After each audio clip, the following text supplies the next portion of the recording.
Hi everyone, so here we are on day 2 of The Division.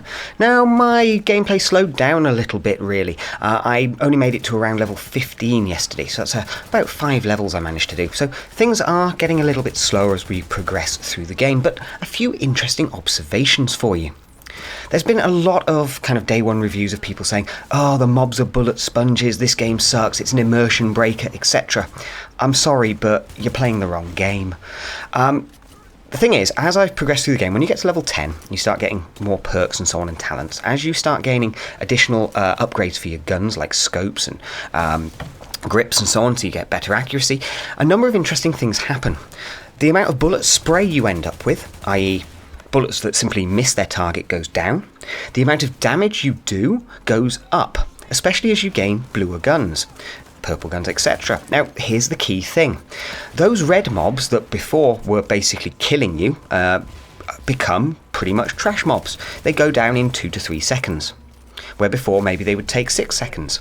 Those purple mobs that used to take you 10 to 15 seconds now go down in about 10 seconds. Well, 8 seconds or so. And the gold mobs are still really nasty, but even so you can feel you're doing a lot more damage to them. Essentially what we have here is an RPG progression.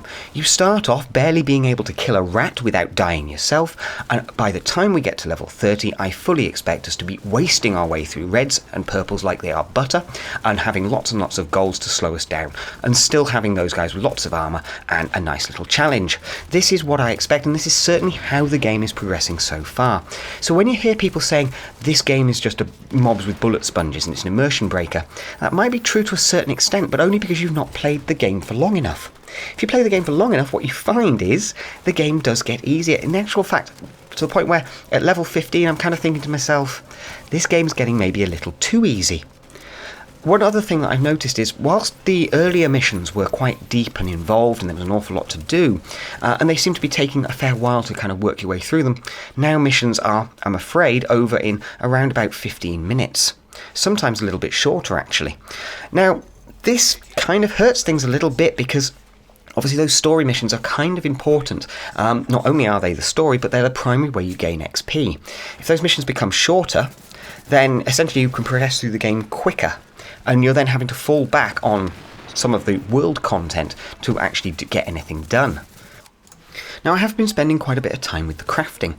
In day 1 I was pretty much just selling every gun, but now I found that actually if you break down any of the weapons you don't need, blues and greens, you can then use them to craft equipment that isn't available from vendors, or where there's not enough variety at the vendors to be able to fill out all of your characters, all of your equipment slots with good quality gear. Crafting is definitely a bonus here, I think.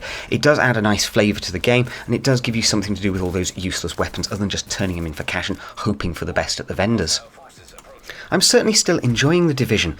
It's a very, very well made game with plenty of things to see and do, and that matchmaking is really excellent. You can certainly lay some criticism at the UI and the way that the interface kind of floats within the game world. It's quite easy to miss sometimes that you have a team available you could join, or some of the other on-screen cues you're kind of looking for around matchmaking. But once you learn what they are, how to activate them and so on, it does become second nature. It's just you kind of need the game to be a little bit more on the nose with showing you how those matchmaking options work. It is still a little bit easy to sometimes think you're matchmaking and then it turns out you're not matchmaking. You had to press A again or what have you. Now, the problem I was talking about yesterday regarding adding a 4th person to your team and seeing the frame rate bottom out, that hasn't actually presented itself again for me at all during yesterday's playthrough. That's a really interesting thing. I'm half wondering whether it was that really dodgy Nvidia driver that was put out that was causing all sorts of problems for gamers, from blue screens of death to blowing up computers to launching rockets at the moon. God knows what Nvidia were doing there. But it certainly seems to me that that may very well have been the root cause of the problem. I was playing in 4-man teams all day yesterday and didn't suffer a problem at all. Not a drop, not a slowdown or anything. The bottlenecks seem to be eliminated, which is all very good news. Now, by and large, this game is doing really well.